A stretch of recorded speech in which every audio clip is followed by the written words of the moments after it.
नमस्कार दोस्तों, आदर्श technical class से दोस्तों में आपका हार्दिक स्वागत है। दोस्तों कैसे हो? आशा करता हूँ सभी ठीक होंगे। दोस्तों यहाँ पर जो अपनी सीरीज चल रही है यानी इलेक्ट्रीशियन थ्योरी, और आज तीसरी क्लास है और इसके अंदर इलेक्ट्रीशियन के संपूर्ण जो मिक्स में क्वेश्चन हो रहे हैं वो पूरे क्वेश्चनों का यानी कि एक मिक्स क्वेश्चन चल रहा है यहाँ पे। और एक एक प्रश्न का पूरा इस तरीके से पोस्टमार्टम किया जा रहा है दोस्तों, पूरा का पूरा नींबू की तरह निचोड़ दिया जा रहा है। तो आप इन प्रश्नों को आराम से डेली पूरा का पूरा जरूर देखिए दोस्तों। आपके जितनी कोई भी गवर्नमेंट एग्जाम होती है उसके लिए बहुत अहम साबित होगा दोस्तों। तो दोस्तों आइए बिना समय गवाए और यहाँ पे पहला प्रश्न देखते हैं। और ये लीजिए पहला प्रश्न। और पहला प्रश्न क्या है मेरे दोस्तों, यहाँ पर एक एक पॉइंट के बारे में चर्चा करेंगे, विस्तृत चर्चा होगी। यहाँ पे ये देखिएगा। तो यहाँ पे बात करते हैं दोस्तों, पहला प्रश्न है यहाँ पे 3 पॉइंट हैंड स्टार्टर में प्रयुक्त क्वाइल यानी कि कुंडली का प्रकार जिसमें एक विद्युत चुंबक, ठीक है, लाइन और हैंडल से जुड़ा होता है, जिसमें क्वाइल यानी कुंडली में तांबे की मोटी तार के कुछ मोड़ होते हैं, तो मेरे दोस्तों उसे क्या कहा जाता है? इसके बारे में बहुत अच्छे से लिखा है। अगर दोस्तों यहाँ पे आपको सब कुछ समझ में आता है तो कोई दिक्कत नहीं है। अब दोस्तों यहाँ पे बात आती है कि यहाँ पे ये क्या है। सबसे पहले तो अपन बात करते हैं ये 3 पॉइंट स्टार्टर ये होते क्या है।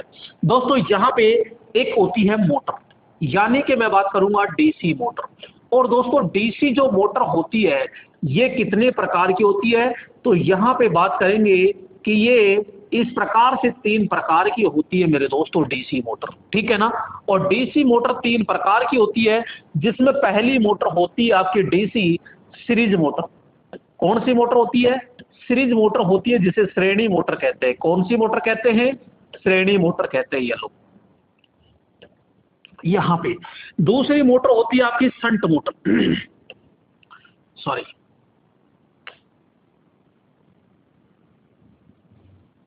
तो यहां पे ये शंट मोटर। और एक होती है मेरे दोस्तों यहाँ पे कंपाउंड मोटर। कंपाउंड मोटर होती है। अब यहाँ पे इस मोटरों को क्या है, डायरेक्ट सप्लाई से नहीं चलाते। क्यों? जैसे इस डायरेक्ट सप्लाई से चलाते हैं तो यहाँ पर मोटर शुरुआत में लगभग 5 से 7 गुना ज्यादा धारा लेती है और मोटर की आर्मेचर जो वाइंडिंग होती है वो जल जाती है। तो उसको बचाने के लिए यहाँ पे स्टार्टर का प्रयोग किया जाता है। तो स्टार्टर मोटर को चलाता भी है, ओवरलोड से बचाता है, शॉर्ट सर्किट से बचाता है, कई सारी समस्याओं से बचाता है। कौन? स्टार्टर। तो यहाँ पे स्टार्टर बात करते हैं तो सीरीज मोटर के लिए मेरे दोस्तों एक स्टार्टर प्रयोग करते हैं, उसका नाम होता है 2 पॉइंट स्टार्टर। 2 पॉइंट जो स्टार्टर होता है ना, इस 2 पॉइंट स्टार्टर को मेरे दोस्तों ध्यान रखना ड्रम स्टार्टर के नाम से या फेस प्लेट स्टार्टर के नाम से भी जाना जाता है। इसी को क्या कहते हैं मेरे दोस्तों? इसे ड्रम स्टार्टर भी कहते हैं। शंट मोटर के लिए होता है 3 पॉइंट स्टार्टर। तो यहाँ पे 3 पॉइंट स्टार्टर होता है। और यहाँ पे बात करते हैं इस मोटर के लिए, तो यहाँ पे 4 पॉइंट स्टार्टर प्रयोग किया जाता है। तो यहाँ पे अब दोस्तों कंपाउंड मोटर के लिए क्या होता है कि यहाँ पे इसका भी प्रयोग किया जाता है और इसका भी प्रयोग किया जाता है। शंट के लिए इसका भी प्रयोग करते हैं और इसका भी प्रयोग करते हैं, लेकिन शंट के लिए पहली प्राथमिकता इसको है और कंपाउंड के लिए पहली प्राथमिकता इसको है। इस चीज को बखूबी ध्यान रखिएगा। तो series motor, shunt motor, compound motor, 2 point, 3 point, 4 point, ठीक है। यहाँ पे 2 पॉइंट के अंदर यहाँ पे ओवरलोड रिले यानी OLC का प्रयोग नहीं होता है। अब बात करते हैं जैसे 3 पॉइंट, 4 पॉइंट में OLC प्रयोग होता है, NVC का भी प्रयोग किया जाता है। तो दोस्तों होता क्या है, थोड़ा सा यहाँ पे समझने की कोशिश कीजिएगा। यहाँ पे सपोज कीजिए जैसे ये प्रतिरोध है, ये ऐसे नहीं लगे होते, थोड़ा तरीका अलग होता है, लेकिन मैं आगे बताऊंगा इसमें। तो ये देखिएगा यहाँ पे दोस्तों, अगर आप संपूर्ण बैच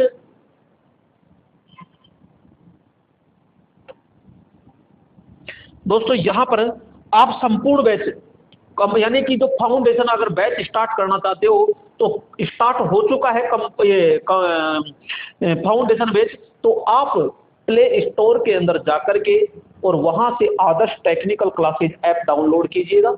जैसे आप ऐप डाउनलोड करते हो तो उसके अंदर रजिस्टर्ड कीजिएगा, जैसे रजिस्टर करते हो होम पेज आता है, वहां पेड कोर्स आता है, पेड कोर्स खरीद लीजिएगा मात्र 599 रुपए में।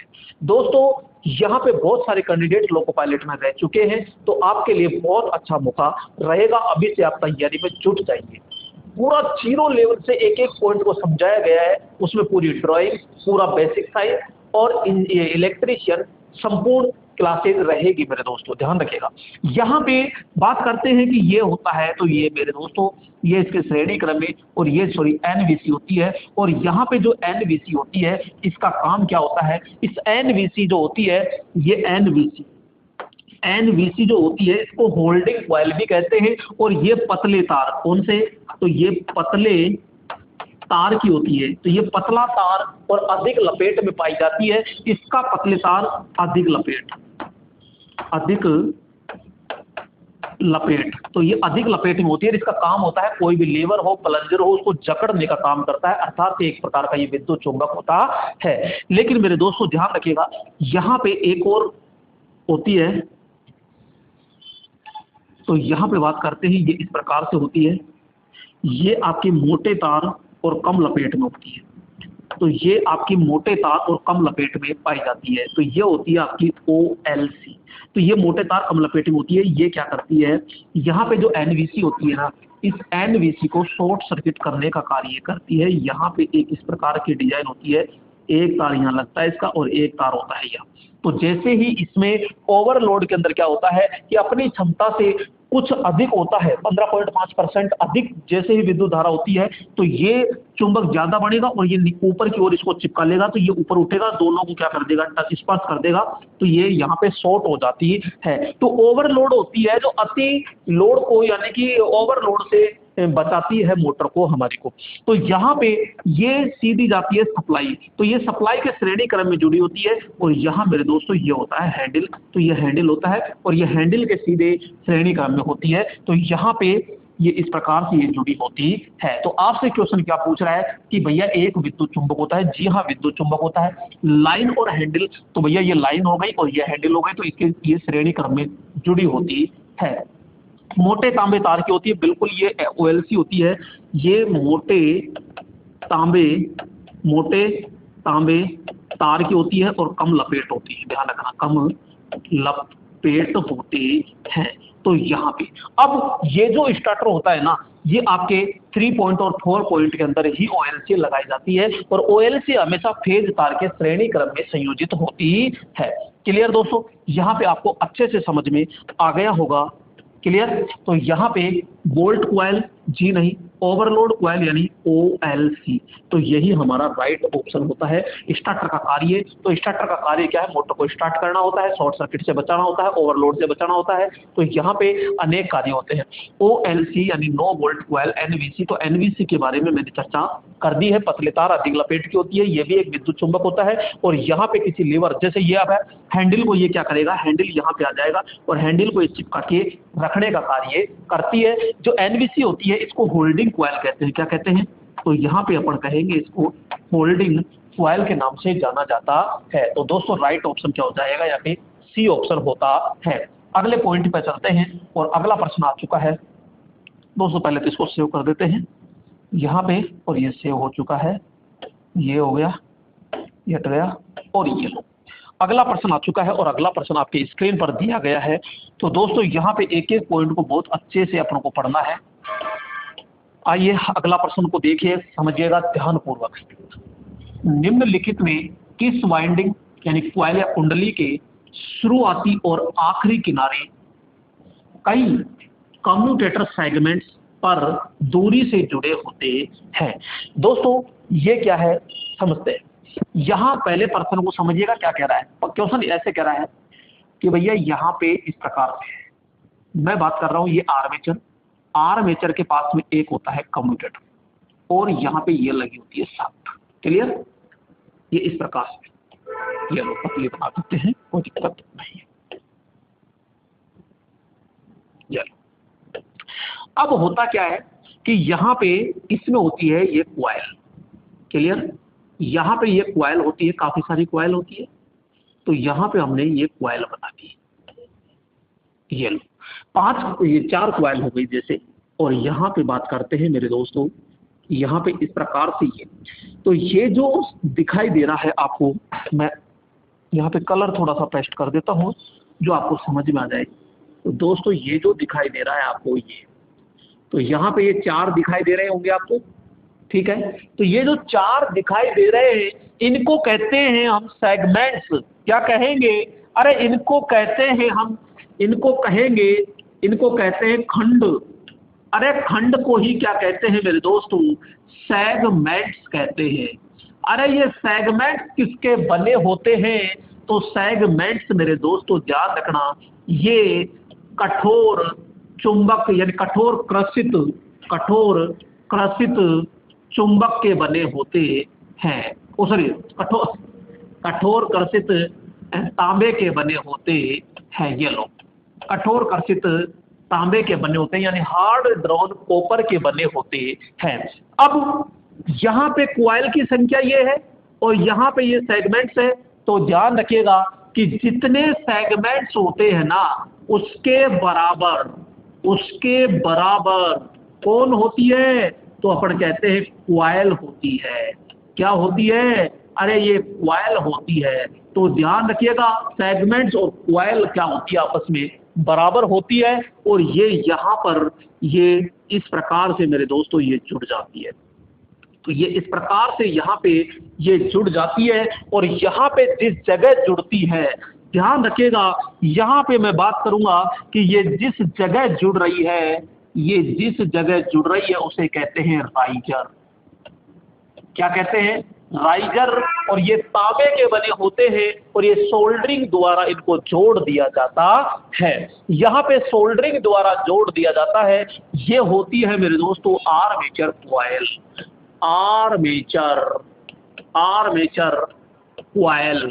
आर्मेचर क्वाइल, जबकि ये क्या है? तो हम कहेंगे ये तो आर्मेचर होता है। और ये क्या होता है? तो हम कहेंगे ये तो कम्यूटेटर होता है, जिसे कम्यूटेटर को दिक् परिवर्तक खंडित वलय भी कहते हैं, इसे विभक्त वलय भी कहते हैं। और मेरे दोस्तों यहाँ पर गोल लग जाते हैं, क्या? बेरिंग लग जाते हैं दोनों तरफ।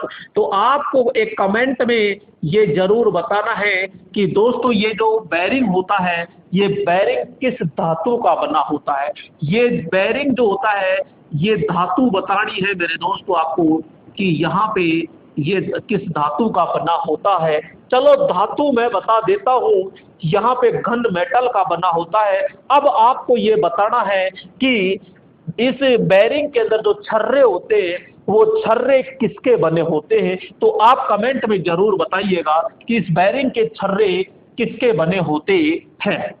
तो दोस्तों अब पूछ रहा है कि ये आर्मेचर जो होती है, आर्मेचर के अंदर जो क्वाइल होती है ना, ये डीसी मोटर होती है, डीसी मोटर के अंदर आर्मेचर है। तो यहाँ पे ये बंद प्रकार की वाइंडिंग है। तो यहाँ पे 2 प्रकार की वाइंडिंग होती है मेरे दोस्तों, एक होती है लेप वाइंडिंग और एक होती है दोस्तों कौन सी? Wave winding. कौन सी वाइंडिंग होती है? तो हम बात करेंगे दोस्तों वेव वाइंडिंग होती है।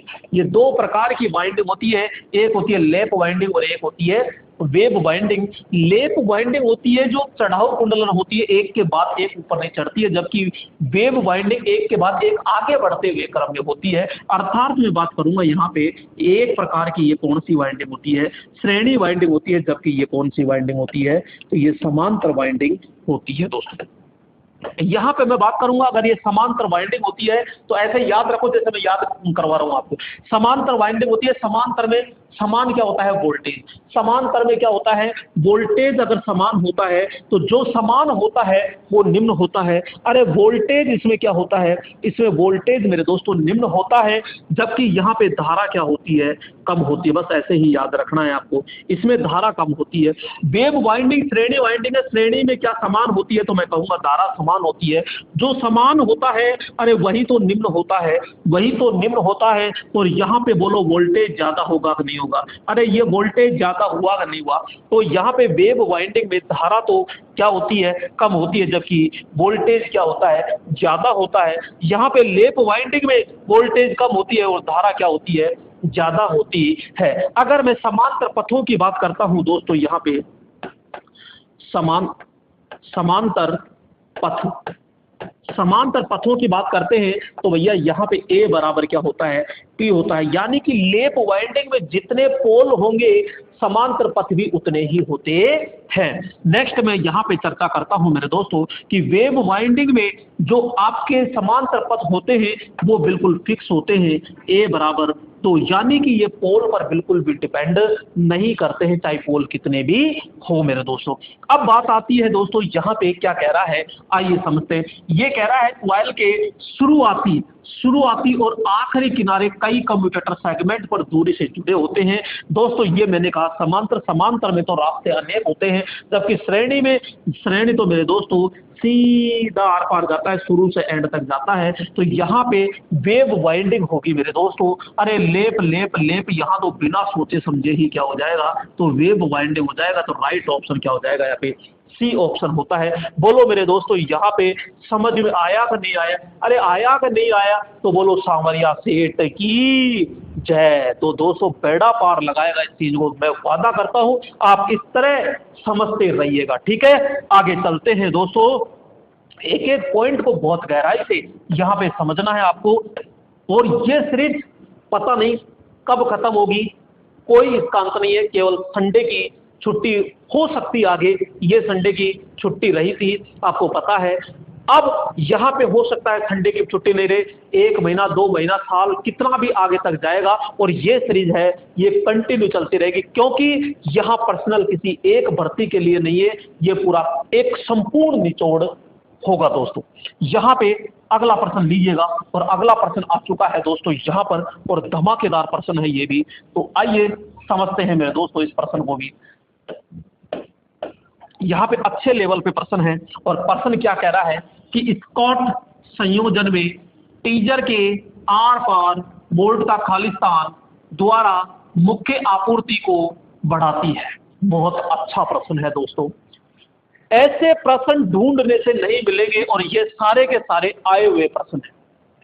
सबसे पहले तो हमको तो यही पता नहीं है कि ये प्रश्न बना कहां से, कौन से चैप्टर से बना है। तो मेरे दोस्तों ध्यान रखिएगा, यहाँ पे जो स्कॉट संयोजन है, इस स्कॉट संयोजन को हम कहते हैं टीटी संयोजन। क्या कहते हैं? टीटी संयोजन कहते हैं। और ये जो टीटी संयोजन होता है ये ट्रांसफॉर्मर के अंदर होता है। किसमें होता है? अरे ट्रांसफॉर्मर में होता है। आइए यहाँ पे चर्चा करते हैं थोड़ी सी। तो यहाँ पे एक कॉइल होती है ये, ठीक है, ये मैंने बना दिया इस प्रकार से, और एक कॉइल मेरे दोस्तों यहाँ पे होती है ये ठीक है।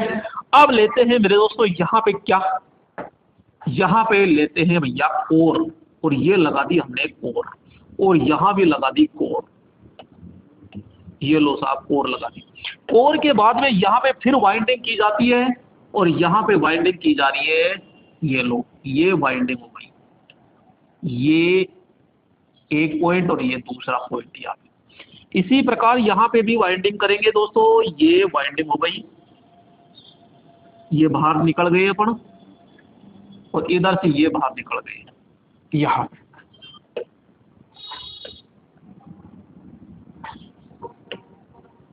तो यहाँ पर सिंगल फेज, और यहाँ पर भी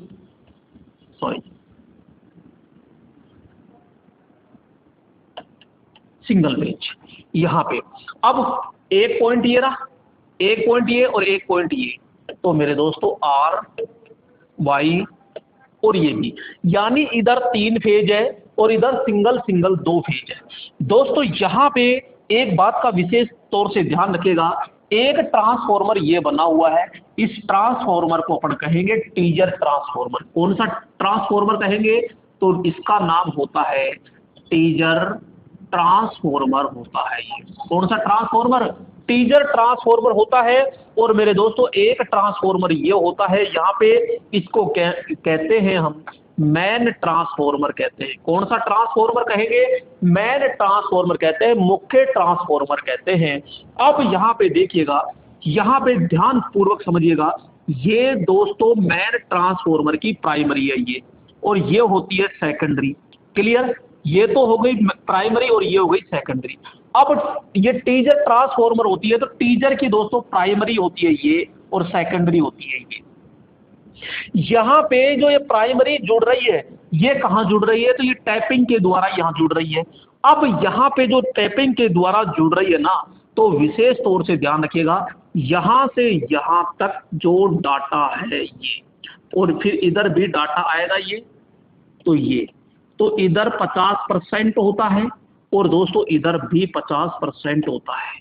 तो यहाँ पे 50-50% बांट करके ये जोड़ा जाता है।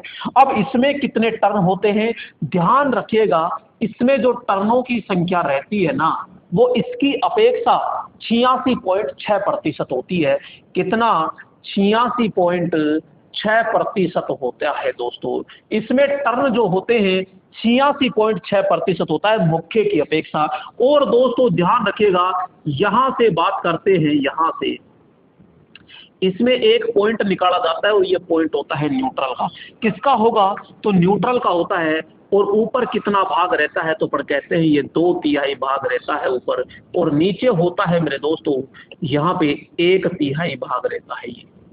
तो ये 1/3 भाग नीचे होता है, तो 1/3 भाग से न्यूट्रल निकाला जाता है। इसका मेन पर्पज क्या होता है, इसका मुख्य काम होता है कि भैया ये 3 फेज को, अरे किसको, 3 फेज को 2 फेज में बदलता है। ये 3 फेज को 2 फेज में बदलने का कार्य करता है, बदलता है ये, बदलता है। ये प्रश्न ज्यादातर बनता है, ये तो अलग ही बना है, यहाँ पे ये प्रश्न ज्यादा बनता है, 3 फेज को 2 फेज में कौन बदलता है, तो हम कहेंगे टीजर ट्रांसफार्मर, ये सॉरी स्कॉट संयोजन होता है, टीटी संयोजन होता है, जिसमें 2 ट्रांसफार्मर, एक टीजर ट्रांसफार्मर और एक होता है मेन ट्रांसफार्मर। एक चीज ध्यान रखना, टीजर ट्रांसफार्मर और ये आपका मेन ट्रांसफार्मर, दोनों की जो सेकेंडरी होती है ना, ये दोनों की सेकेंडरी में टर्नों की संख्या बराबर होती है।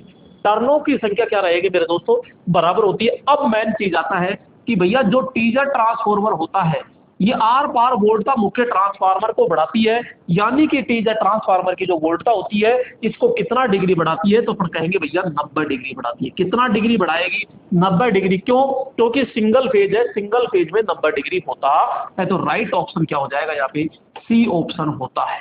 बोलो दोस्तों समझ में आया कि नहीं आया, तो ये पूरा का पूरा मैटर है, आपको बहुत अच्छे से समझ में आया होगा मेरे दोस्तों। क्लियर, आगे चलते हैं और यहाँ पर नेक्स्ट प्रश्न आ चुका है आपके स्क्रीन पर, और ये प्रश्न लीजिएगा, धमाकेदार प्रश्न है, ये भी अच्छा प्रश्न है दोस्तों। तो यहाँ पे ये लीजिएगा अगला प्रश्न आपके, अगला प्रश्न है यहाँ पे संपनर परीक्षण, संपनर परीक्षण एक परिणाम स्तर के द्वितीयक के स्थानीय परिपथ में कुल वोल्टेज खालिस्तान है। तो दोस्तों यहाँ पे काफी अच्छा प्रश्न होता है, संपनर परीक्षण। यहाँ पे बात करेंगे दोस्तों कि संपनर परीक्षण, ट्रांसफार्मर में परीक्षण होते कितने हैं। तो यहाँ पे मैंने लिखा कि ट्रांसफार्मर परीक्षण, परीक्षण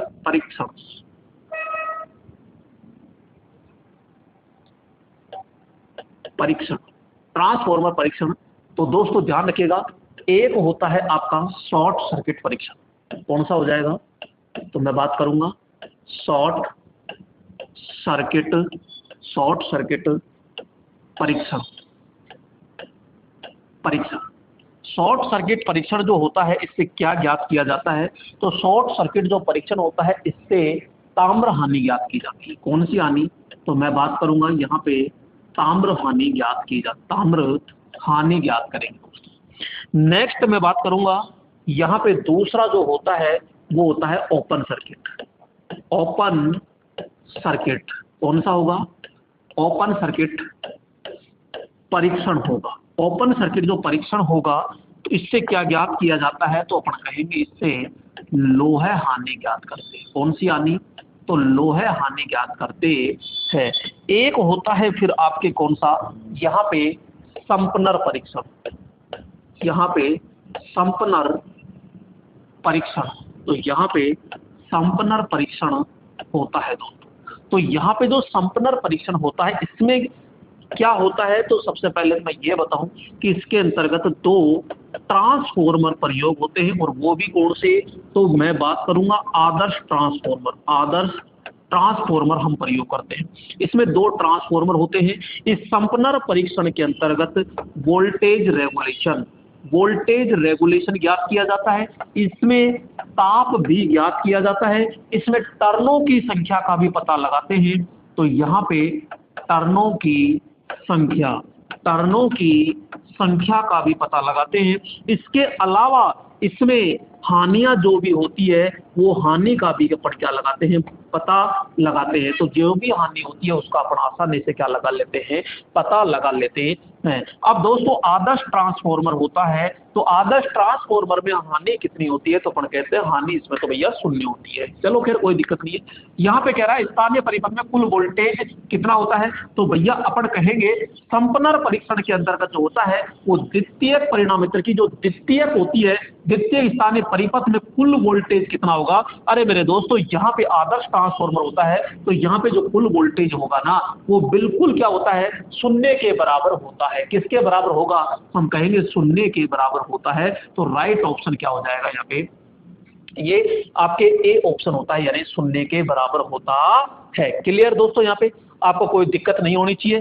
तीन परीक्षण होते हैं यहाँ पे, एक होता है शॉर्ट सर्किट, एक होता है ओपन सर्किट और एक होता है संपनर परीक्षण होता है। संपनर परीक्षण में दो ट्रांसफॉर्मर होते हैं, दोनों आदर्श होते हैं और दोनों को किस क्रम में जोड़ा जाता है, तो यहाँ पे अपन कहेंगे समांतर क्रम में जोड़ा जाता है। किस क्रम में जोड़ा जाता है, तो यहाँ पे अपन कहेंगे समांतर क्रम में जोड़ा जाता है। क्लियर, कोई डाउट नहीं होना चाहिए। तो यहाँ पे अगला प्रश्न आता है, और अगला प्रश्न क्या है, आइए। तो यहाँ पे अगला प्रश्न आपके स्क्रीन पर आ चुका है, और दोस्तों एक एक प्रश्न को बहुत अच्छे से अपन को समझना है। चलो, तो यहाँ पे अगला है त्रिकला प्रेरण मोटर किसके सिद्धांत पर कार्य करती है। दोस्तों यहाँ पे त्रिकला प्रेरण मोटर का मतलब होता है यहाँ पे three phase induction motor, three phase induction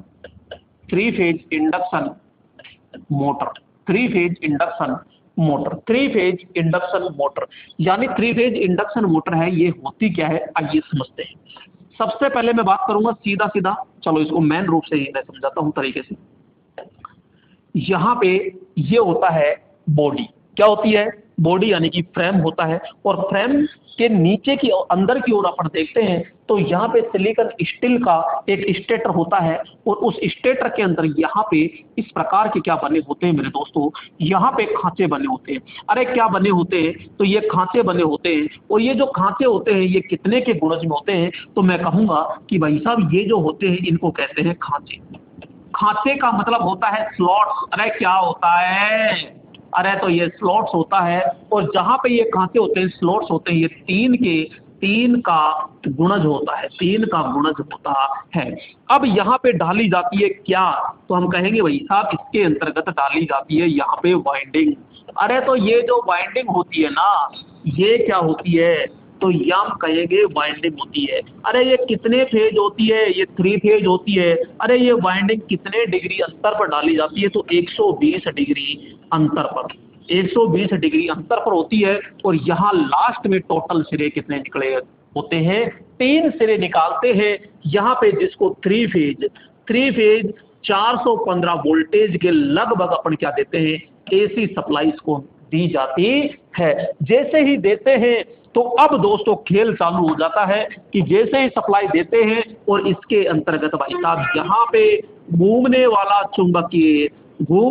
चुंबकीय फ्लक्स बन जाता है, और जैसे ये चुंबकीय फ्लक्स बनता है तो ये रोटेट होने लग जाता है, यानी घूमने वाला चुंबकीय फ्लक्स होता है। और घूमने वाला जो चुंबकीय फ्लक्स होता है इसकी गति को कहते हैं अपन क्या, सिंक्रोनस गति यानी तुल्यकालिक गति।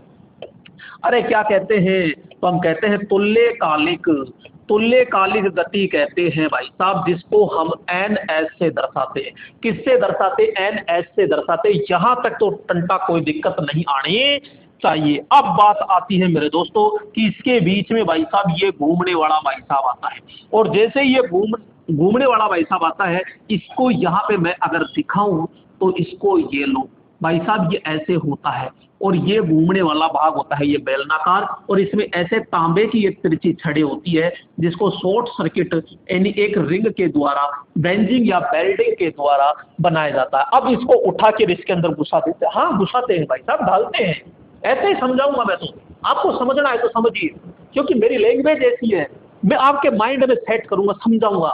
हाँ तो ये चीज ध्यान रखिएगा। इसको उठाया और धीरे धीरे, जोर से नहीं, धीरे धीरे घुसाना है आराम से, और जैसे ही अंदर घुसाते हो, जैसे ही घुसाते हो तो यहाँ पे जैसे आप सप्लाई दे रहे हो ये चुंबकीय क्षेत्र हो रहा है, और चुंबकीय क्षेत्र जो होता है ये परिवर्तित प्रकार का होता है। तो प्रेरण क्रिया के द्वारा क्या होता है, इन छड़ों से टकराता है, और टकरा करके भाई साहब इसके अंतर्गत यहाँ पे क्या पैदा हो जाता है, इसमें ईएमएफ पैदा हो जाता है। इसमें प्रेरण क्रिया के द्वारा, कौन सी क्रिया के द्वारा, अरे प्रेरण क्रिया के द्वारा इसमें ईएमएफ पैदा हो जाता है। ईएमएफ, अरे ये ईएमएफ कैसा होता है, ये एसी होता है, प्रेरण क्रिया के द्वारा होता है। भाई साहब इसका चुंबकीय क्षेत्र है, कोई दिक्कत नहीं है। अरे तो इधर भी तो चुंबकीय क्षेत्र होगा, ये लो साहब इसका भी चुंबकीय क्षेत्र हो गया, और इसका भी चुंबकीय क्षेत्र है। अरे ये इसका विरोध कर रहा है, ऊपर से ये आ रहा है, ऊपर से ये आ रहा है, और भाई साहब दोनों में घमासान क्या हो गया, युद्ध हो गया। अब ये इधर यूं आराम से ऊपर, ये इधर दे रहा है, ये ऊपर दे रहा है, दोनों आपस में हो रहा है घमासान युद्ध। और जैसे ही घमासान युद्ध होता है तो मेरे दोस्तों यहाँ पे एक क्या बन जाता है, एक टॉर्क पैदा हो जाता है। अरे क्या पैदा हो जाता है, यहाँ टॉर्क पैदा हो जाता है, और टॉर्क क्या होता है, खिंचाव बल होता है। और जैसे ही खिंचाव बल होता है तो ये जो घूमने वाला भाग है भाई साहब रोटर, और ये रोटर घूम जाता है। तो यहाँ पे ये जैसे ही घूम जाता है तो रोटर घूम जाता है, और रोटर घूमता है, इसको कहते हैं रोटर गति। क्या कहते हैं दोस्तों, यहाँ पे रोटर गति कहते हैं, रोटर गति के नाम से इसको जाना जाता है। तो यहाँ पे इसको NR के नाम से जाना जाता है। और रोटर घूमता है, एक है सिंक्रोनस गति, एक है रोटर गति, और हमारी मोटर क्या हो जाती है, सेल्फ स्टार्ट हो जाती है। क्लियर दोस्तों। यहाँ पे प्रेरण जो मोटर होती है ना, प्रेरण जो मोटर होती है, प्रेरण मोटर में सिंक्रोनस गति और रोटर जो गति होती है, सॉरी रोटर जो गति होती है, इसमें सिंक्रोनस गति क्या होती है दोस्तों, ज्यादा होती है।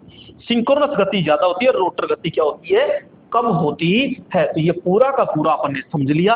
तो यहाँ पे ये किस सिद्धांत के कारण चालू हुआ, तो हम कह रहे हैं कि भाई साहब यहाँ पे, यहाँ से ईएमएफ इसके अंदर पैदा हुआ, तो ये चुंबकीय प्रेरण क्रिया के द्वारा माइकल फैराडे, तो माइकल फैराडे का चुंबकीय प्रेरण सिद्धांत के कारण ये मोटर क्या होती है, सेल्फ स्टार्ट होती है। लेकिन ध्यान रखना, ये जो विरोध कर रहा है ना, यहाँ पे ये जो विरोध कर रहा है, ये जो विरोध कर रहा है, विरोध यहाँ पे ईएमएफ, ये ईएमएफ यानी इसका चुंबकीय क्षेत्र, इसका चुंबकीय क्षेत्र का विरोध कर रहा है। तो ये किस नियम के अनुसार कर रहा है, तो ये लेंज नियम के अनुसार करता है। ध्यान रखिएगा, विरोध लेंज नियम के अनुसार करता है। और इसके अंतर्गत यहाँ पे जो ईएमएफ पैदा हुआ ना, ईएमएफ ये प्रेरण क्रिया के द्वारा, प्रेरण क्रिया के द्वारा पैदा हुआ है। इसमें ईएमएफ प्रेरण क्रिया के द्वारा पैदा हुआ है, और इसी सिद्धांत पर हमारी मोटर क्या होती है, चालू हो जाती है। अब बोलो आपको समझ में आया कि नहीं आया, आया, ठीक है। तो यहाँ पे पूछ रहा है किस सिद्धांत पर काम करती है, तो भाई साहब ये रहा, प्रेरण सिद्धांत पर काम करती है। लेंज सिद्धांत पर तो विरोध करता है, लेंज सिद्धांत पर विरोध कर रहा है। अगर ये विरोध के बारे में पूछता तो अपन लेंज सिद्धांत कर देते। जूल सिद्धांत, भाई साहब जूल जो सिद्धांत होता है ना, ये तो ऊष्मा पैदा करने का काम करता है, यानी H बराबर I²RT होता है। तो यहाँ पे जूल वैज्ञानिक नहीं है, स्वप्रेरण सिद्धांत, ये स्वप्रेरण सिद्धांत होता है भाई साहब कहाँ पे, तो ये अपन कहेंगे ऑटो ट्रांसफार्मर, ऑटो ट्रांसफॉर्मर के अंतर्गत इसका प्रयोग किया जाता है। और फैराडे का विद्युत चुंबकीय प्रेरण, तो ये हमारा विद्युत चुंबकीय प्रेरण होता है, जो यहाँ पे आपकी 3 फेज प्रेरण मोटर को चलाने के लिए प्रयोग किया जाता है। बोलो दोस्तों समझ में आया कि नहीं आया, बोलो। अच्छे से मैंने आपको समझा दिया, तो राइट चिन्ह लगा लेते हैं कि भाई साहब ये लो, राइट ऑप्शन का चिन्ह लग गया। ये क्लियर, कोई डाउट नहीं है। आइए चलते हैं आगे की ओर, और यहाँ पे नेक्स्ट चलते हैं दोस्तों। मैं बार बार आपको एक चीज समझा दूं, यहाँ पे कई लोग ये कहते हैं पीडीएफ पीडीएफ। मेरे दोस्तों पीडीएफ आपको मिल गई, भाई साहब ये डायग्राम क्या समझ में आया मुझे ये बताइए, पीडीएफ। लेकिन जो मेरी भाषा शैली है समझाने की, अगर ये भाषा शैली वीडियो के अंदर ही आएगी भाई साहब, पीडीएफ में आवाज नहीं आएगी। यहाँ पे पीडीएफ में आवाज नहीं आएगी, लिखते ही आएंगे। और ये लिखते समझ में नहीं आते। जब तक वीडियो नहीं देखोगे तब तक कुछ समझ में नहीं आएगा। माइंड में आराम से बिठा लेना, मैं बिल्कुल देसी भाषा में समझाऊंगा और माइंड में छेद करके दूंगा, आपके छेद करके पूरा का पूरा फिट कर दूंगा। ये तो एक टेलर है, फाउंडेशन बेस के अंदर आता है मजा तो। और आइए देखते हैं, अभी शुरुआत में मजा नहीं आएगा, शुरुआत में तो जड़ मजबूत कर रहा है, और जैसे ही मशीनरी ये सारा आएगा ना, फिर देखिए कैसे आपके माइंड में सेट करता हूं। ये भी देख लेना इस छोटे से टीचर का जलवा। आइए दोस्तों, तो यहां पे ये पूरा का पूरा हो गया, अपने इसको क्या कर लिया, ये लो सेव कर लिया, कोई दिक्कत नहीं है मेरे दोस्तों। यहां पे नेक्स्ट प्रश्न की ओर आगे बढ़ते हैं, और अगला प्रश्न आता है, हाँ जी, यहां पे दोस्तों मैंने, अब देखो यहां पे ये प्रश्न तो आ गया, लेकिन इस प्रश्न का निचोड़ अभी दे दिया। अगर आपने बहुत अच्छे से अगर वीडियो देखी है ना, तो मैंने देखो ये प्रश्न का निचोड़ अभी दे दिया। क्या कह रहा है, त्रिकला प्रेरण मोटर का रोटर हमेशा कौन सी गति पर चलता है? बोलो समझाया कि नहीं समझाया, और नीचे की तरफ समझाया था। अगर आपने वीडियो देखी है तो बोलो, अभी चुटकी में इसका आंसर दे सकते हो। दोस्तों यहां पे सीधा सा है, ये आपका स्टेटर हो गया, और स्टेटर के अंदर वाइंडिंग हो गई, और यहां पर, और इसके अंतर्गत सीधा सा समझाया मैंने कि भाई साहब यहां पे हमारा चुंबकीय फ्लक्स घूमता है, और ये चुंबकीय फ्लक्स घूमता है तो इस गति को कहते हैं एनएस गति, यानी कि सिंक्रोनस गति कहते हैं। इसे तुल्यकालिक गति कहते हैं, सिंक्रोनस स्पीड कहते हैं भाई साहब इसको, ठीक है। दूसरी चीज, इसके बीच में ये रोटर होता है हमारा, क्या होता है, रोटर होता है ये, और रोटर घूमता है, और रोटर घूमता है तो इस गति को कहते हैं रोटर गति। इसी को कहते हैं वात की गति, इसी को कहते हैं मोटर गति। और ये जो रोटर गति होती है, यही मोटर की नेम प्लेट पर छपी होती है। जो भी आप पंखा लेके आते हो, ग्राइंडर लेके आते हो, कितने आरपीएम का है, कितना चलता है, कितना घूमता है, वो होती है रोटर गति। इस चीज को बखूबी ध्यान रखिएगा। अब मेरे दोस्तों ध्यान रखना, यहां पे मैं बात करूंगा ये, तो यहां पे प्रेरण मोटर। अब प्रेरण मोटर में इस दोनों का क्या हाल होता है, प्रेरण मोटर, तो प्रेरण मोटर में हाल होता है इनका सिंक्रोनस स्पीड और मेरे दोस्तों रोटर स्पीड। तो यहाँ पे सिंक्रोनस स्पीड ज्यादा होती है तो रोटर स्पीड से क्या होती है, तो मैं बात करूंगा यहाँ पे ये, तो सिंक्रोनस स्पीड ज्यादा होती है, रोटर स्पीड कम होती है। नेक्स्ट अगर चर्चा करूं मैं दोस्तों, यहाँ पे इसको जस्ट जैसे उल्टा कर देता हूं, मैं उल्टा कर देता हूं, तो दोस्तों ध्यान रखिएगा, यहाँ पे बात करूंगा अल्टरनेटर। अल्टरनेटर, अल्टरनेटर में क्या हालात होने वाले हैं, तो यहाँ पे एन एस और एन आर होता है। तो दोस्तों यहाँ पे ये चीजें हो जाती है और ये चीजें हो जाती है, तो यहाँ एन आर ज्यादा होता है। क्या होता है, तो यहाँ एन आर ज्यादा होता है, एन एस कम होती है। ये चीज ध्यान रखिएगा। नेक्स्ट यहाँ पे मैं बात करूंगा सिंक्रोनस मोटर। सिंक्रोनस, और जो सिंक्रोनस मोटर होती है, सिंक्रोनस मोटर के लिए बात कर रहा है, सिंक्रोनस मोटर के लिए बात कर रहा है, तो ध्यान रखिएगा एन एस बराबर होता है एन आर के। तो सिंक्रोनस मोटर में दोनों गति क्या होती है, बराबर होती है, जबकि अल्टरनेटर में एन आर ज्यादा होता है, जबकि प्रेरण मोटर में एन एस ज्यादा होता है। ये अच्छे से समझ लेना। तो यहाँ पे पूछ रहा है कि रोटर हमेशा कौन सी गति पर चलता है, तो भाई साहब प्रेरण मोटर में ये रहा कि रोटर कौन सी गति पर चलेगा, तो हम कहेंगे सिंक्रोनस गति से कम पर चलता है। तो सिंक्रोनस गति के बराबर, भाई साहब सिंक्रोनस गति के बराबर नहीं चलेगा, ये तो सिंक्रोनस मोटर में ही चलेगा। सिंक्रोनस गति से अधिक, भाई साहब सिंक्रोनस गति से अधिक पे तो कौन चलेगा, अल्टरनेटर चलता है, और सिंक्रोनस गति से कम पर कौन चलेगा, तो हम कह देंगे हमारी थ्री फेज प्रेरण मोटर चलती है। बोलो अच्छे से समझ में आया नहीं आया मेरे दोस्तों। तो यहाँ पे चलिए आगे नेक्स्ट प्रश्न पर चलते हैं, और यहाँ पे अगला प्रश्न आ चुका है धमाकेदार आपका, और अगला प्रश्न क्या है, तो ये लीजिए। तो दोस्तों यहाँ पर इलेक्ट्रीशियन, जी हाँ मेरे दोस्तों, यहाँ पर मैं बात करूंगा अब थोड़ा सा ये, तो यहाँ पे ये इलेक्ट्रीशियन का बिल्कुल फाउंडेशन बेच रहेगा। और दोस्तों यहाँ पे जो फाउंडेशन बेच रहेगा, ये किसी पर्सनल भर्ती के लिए नहीं है, ये ऑल इंडिया कोई सी भी टेक्निकल भर्ती हो तो यहाँ पे पूरा का पूरा फाउंडेशन बेच है। दोस्तों ये ऑफलाइन और ऑनलाइन दोनों मोड में स्टार्ट है, और इसकी जो फीस रह रही है, मात्र फीस 599 रुपए है। दोस्तों 599 रुपए में एक सब्जेक्ट तो आपकी कौन सी रहेगी, ये इलेक्ट्रीशियन रहेगी। दूसरी सब्जेक्ट आपके मेरे दोस्तों ध्यान रखना ड्राइंग होगी। कौन सी होगी, ड्राइंग, और तीसरी सब्जेक्ट होगी इसमें बेसिक साइंस होगी मेरे दोस्तों, बेसिक साइंस होगी, और बहुत अच्छे तरीके से तीनों को मैं कवर कराने वाला हूं। तो ध्यान रहिएगा, मात्र 599 में पूरा का पूरा डिजिटल बोर्ड पे होगा, साप्ताहिक आपका टेस्ट होगा, और यहाँ पे आराम से ऑफलाइन बेच में कोई आता है तो यहाँ ऑफलाइन बेच के साथ में ऑनलाइन जो कोर्स रहेगा वो बिल्कुल निःशुल्क रहेगा, और उसमें किताब भी आपको दी जाएगी। जो ऑब्जेक्टिव 10,000 प्रश्नों की जो बुक है वो भी आपको देखने को मिलेगी। दोस्तों यहाँ पे कोर्स कैसे खरीदे, तो यहाँ पे आप एप्लीकेशन पे यानी कि प्ले स्टोर के अंदर जाकर के और आदर्श टेक्निकल क्लासेज आराम से ऐप डाउनलोड कर लीजिएगा, और जो भी आपको जानकारी लेनी है दोस्तों इस नंबर पे आप फोन करके आराम से पूछ सकते हो। तो यहाँ पे तो ये ध्यान रखिएगा, ऑफलाइन स्टूडेंट के लिए ये एड्रेस है, यानी चौधरी पेट्रोल पंप के सामने जहाँ पे फर्स्ट टावर होता है, फर्स्ट टावर के पास में सोकिया बुक डिपो है, तो वहाँ पे उसके पास में मेन रोड से आपको पूरी की पूरी बिल्डिंग दिख जाएगी आदर्श टेक्निकल क्लासेज की। ठीक है दोस्तों, तो यहाँ पे ओनली फॉर 599 रुपए में। ठीक है, तो आइए नेक्स्ट प्रश्न की ओर चलते हैं, और यहाँ पे अगला प्रश्न है अपना ये। तो दोस्तों यहाँ पे अगला प्रश्न क्या है, आइए समझते हैं अगला प्रश्न।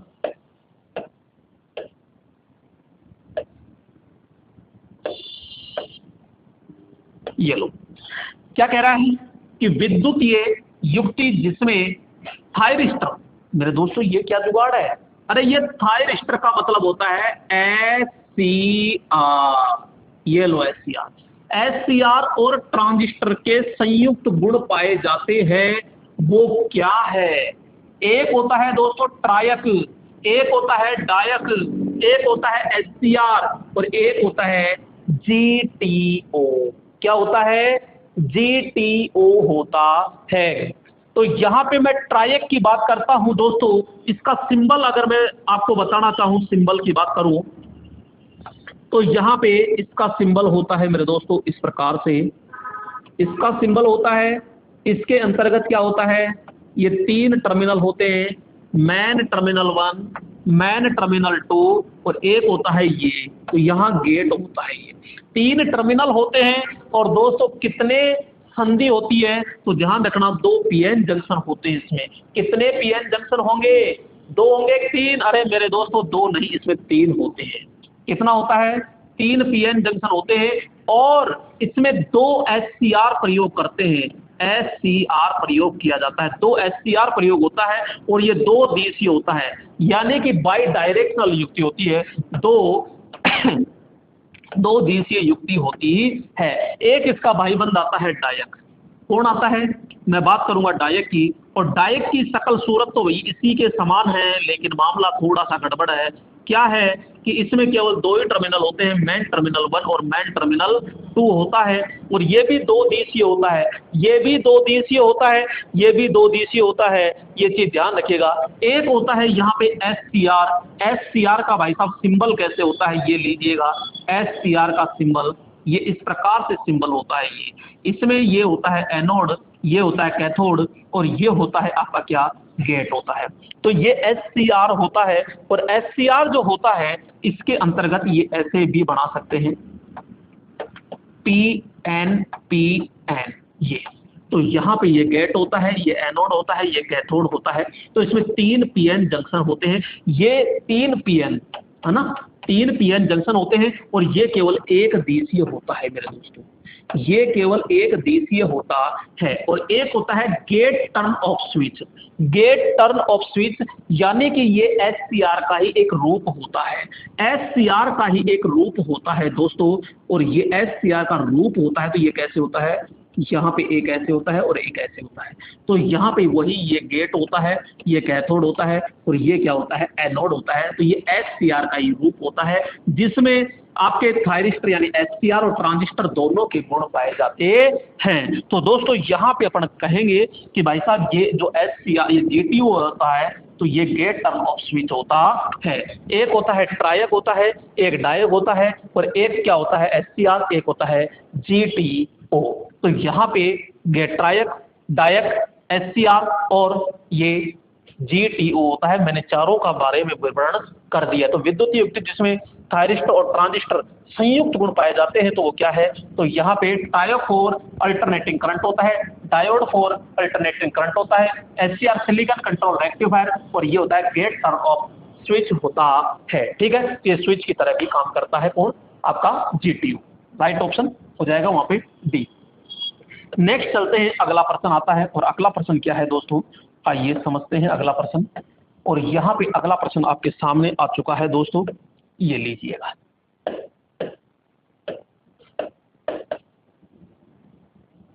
तो यहाँ पे CO2 का मतलब होता है कार्बन डाइऑक्साइड, क्या होता है, तो यहाँ पे बात करेंगे दोस्तों,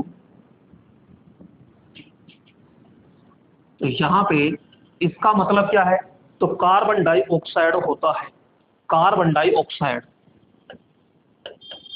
कार्बन डाइऑक्साइड, ये लो कार्बन डाइऑक्साइड होता है। तो कार्बन डाइऑक्साइड क्या है, तो अग्निशामक निम्नलिखित में से किस प्रकार अग्नि को बुझाने के लिए प्रयोग किया जाता है।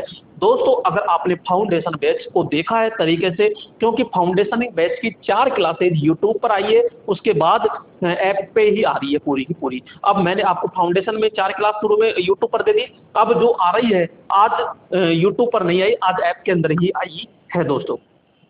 तो यहाँ पर जो आपका CO2 होता है, ये CO2 किसके अंतर्गत आता है दोस्तों, यहाँ पे आग की अगर मैं श्रेणी की बात करता हूँ तो आग को अलग अलग श्रेणियों में बांटा गया है, ए श्रेणी, बी श्रेणी, सी श्रेणी, डी श्रेणी, और एक होती है के श्रेणी। तो यहाँ पे मेरे दोस्तों ध्यान रखना, ए श्रेणी के अंतर्गत सामान्य आग आती है। कौन सी आग आती है, सामान्य आग, यानी तेल, सॉरी कपड़ा, कागज, ठीक है, लकड़ी, जूट, रेशम, ठीक है, कपूर है, तो ये आग आती है। जबकि बी श्रेणी में कौन सी आग आती है, तो अपन कहते हैं ज्वलनशील जो तेल होता है। अरे कौन सा, तो यहाँ बात करेंगे दोस्तों, ज्वलनशील जो तेल होता है ना, इस ज्वलनशील तेल के अंतर्गत जो आग लग जाती है वो सारे के सारे इसमें पदार्थ आते हैं, लिक्विड पदार्थ। यहाँ पे सी श्रेणी के अंतर्गत कौन सी आग आती है, तो मैं फिर आपको बताना चाह रहा हूँ, सी श्रेणी के अंतर्गत यहाँ पे गैस की आग आती है। कौन सी आग, गैस की आग आती है, लेकिन मेरे दोस्तों कुछ मात्रा में यहाँ विद्युत भी आती है, यानी विद्युत की आग भी आती है। तो दोनों आग इसी के अंतर्गत आती है, गैस की आग और विद्युत की आग आती है। कोई सॉकेट होता है, सॉकेट में स्पार्किंग के द्वारा आग लग जाती है, तो विद्युत की आग इसमें आती है। एक होती है डी श्रेणी की आग, और डी श्रेणी की आग जो होती है, तो इसमें अपन कहेंगे कि जो धात्विक पदार्थ होते हैं, अरे कौन से, तो मैं कहूंगा धातु की जो आग होती है ना, वो धातु की आग इसके अंतर्गत आती है। और यहाँ पे के श्रेणी के अंतर्गत आती है रसोई की आग। कौन सी, रसोई की आग, जिसे अपन क्या कहते हैं, किचन, किचन की आग, के फॉर किचन और के फॉर के श्रेणी की आग होती है। भाई साहब इसको क्या कर दिए, बुझाइएगा। अरे बुझाने के लिए यहाँ पे पानी का हम प्रयोग करते हैं, यहाँ पे इसको बुझाने के लिए हम किसका प्रयोग करते हैं भाई साहब, यहाँ पे झाग का प्रयोग करते हैं। किसका प्रयोग करते हैं भाई साहब, झाग का प्रयोग करते हैं। झाग ऑप्शन में नहीं होता है तो हम CO2 का प्रयोग करते हैं। यहाँ पे गैस की आग को बुझाने के लिए किसका प्रयोग करेंगे, तो भाई साहब यहाँ पे चूर्ण का प्रयोग करते हैं, शुष्क चूर्ण का, पाउडर का। और इसको बुझाने के लिए हम हेलोन का प्रयोग करते हैं, हेलोन का प्रयोग करते हैं, हेलोन, हेलोन या फिर CTC का प्रयोग करते हैं। धातु की आग होती है तो इसको बुझाने के लिए CO2 का प्रयोग करते हैं। और इसको पोटेशियम क्लोराइड होता है, यानी वेट केमिकल का प्रयोग करते हैं, वेट केमिकल, केमिकल, ये लो। तो यहाँ पे और दूसरी चीज, इन सभी को किसमें भर दिया जाता है, यंत्र में भर दिया जाता है। तो यंत्र पर पट्टी का रंग कैसा होता है, अरे तो यंत्र पर पट्टी का रंग होता है, अगर पानी भर रहे हो तो भाई साहब पट्टी का रंग होगा लाल। कौन सा होगा, लाल। अगर आप झाग भर रहे हो तो झाग पर पट्टी का रंग होगा दोस्तों कौन सा, क्रीम रंग का होता है। अगर इसमें चूर्ण भर रहे हो तो चूर्ण पे पट्टी का जो रंग होगा वो कौन सा होगा, तो मैं कहूंगा नीला होगा। अगर हेलोन या CTC भर रहे हो तो हरा होता है। कौन सा, हरा। अगर CO2 भर रहे हो तो काला होता है, CO2 भर रहे हो तो काला होता है। और वेट केमिकल भर रहे हो तो भाई साहब यहाँ पे पट्टी का रंग कैसा देखने को मिलेगा, तो यहाँ पे नीला मिलता है। कभी भी बी श्रेणी की आग को पानी से नहीं बुझाना चाहिए, ये चीज ध्यान रखिएगा। अब यहाँ आराम से पता लगा लिए CO2, तो भाई साहब एक तो डी श्रेणी और एक बी श्रेणी के अंतर्गत CO2 प्रयोग किया जा रहा है, तो अपन कहेंगे BOD। तो राइट ऑप्शन आपका क्या हो जाएगा यहाँ पे, ये आपका C ऑप्शन होता है। बोलो कोई डाउट है क्या किसी को, नहीं। आइए आगे चलते हैं। तो दोस्तों यहाँ पे आगे अपन चलते हैं और यहाँ पे एक एक पॉइंट को क्लियर करते जाइएगा। तो यहाँ पे अगला प्रश्न, और अगला प्रश्न आपके स्क्रीन पर देखने को मिल चुका है मेरे दोस्तों। यहाँ पे अगला प्रश्न आ चुका है, तो ये लीजिएगा अगला प्रश्न। तो यहाँ पे अगला प्रश्न है कि दूरभाष में प्रयोग होने वाली अस्थायी इलेक्ट्रोमैग्नेटिक के लिए प्रयोग होने वाला विद्युत यानी चुंबकीय पदार्थ कौन सा है। समझ में आया? यानी कि जो टेलीफोन होता है, मोबाइल होता है, उसमें प्रयोग होने वाला अस्थायी इलेक्ट्रोमैग्नेट, स्थायी नहीं, इलेक्ट्रोमैग्नेट, अस्थायी इलेक्ट्रोमैग्नेट प्रयोग होने वाला तो चुंबकीय पदार्थ कौन सा होगा, वो पहचानना है आपको। सबसे पहले अपन बात करते हैं चुंबक। ये लीजिए भैया चुंबक। अरे चुंबक को कितने भागों में बांट दिया? हम कह रहे हैं साहब 2 भागों में। कौन कौन सा? एक कह रहे हैं भगवान की देन होती है, कौन? प्राकृतिक, ये प्राकृतिक हो गया साहब, प्राकृतिक। और एक होता है कृत्रिम, जो मानव द्वारा बनाया जाता है, कृत्रिम। ठीक। और यहाँ पे फिर कृत्रिम जो होता है ये 2 प्रकार का होता है। कौन कौन सा? तो अपन कहते हैं कृत्रिम 2 प्रकार का होता है। एक होता है मेरे दोस्तों स्थायी और एक होता है अस्थायी। अस्थायी, ये लो, ये अस्थायी हो गया। और यहाँ पे बात करते हैं कि जो स्थायी होता है, इस स्थायी को हम नरम चुंबक कहते हैं। ठीक है, ओ सॉरी, कठोर चुंबक कहते हैं। यहाँ पे इसको क्या कहेंगे? कठोर चुंबक कहते हैं, जबकि मेरे दोस्तों इसको हम नरम चुंबक कहते हैं। यहाँ पे ये तैयार किसके द्वारा किया जाता है? तो हम कहेंगे कि भैया ये कोबाल्ट स्टील से, कोबाल्ट स्टील या फिर कार्बन स्टील से, या फिर अपन कहेंगे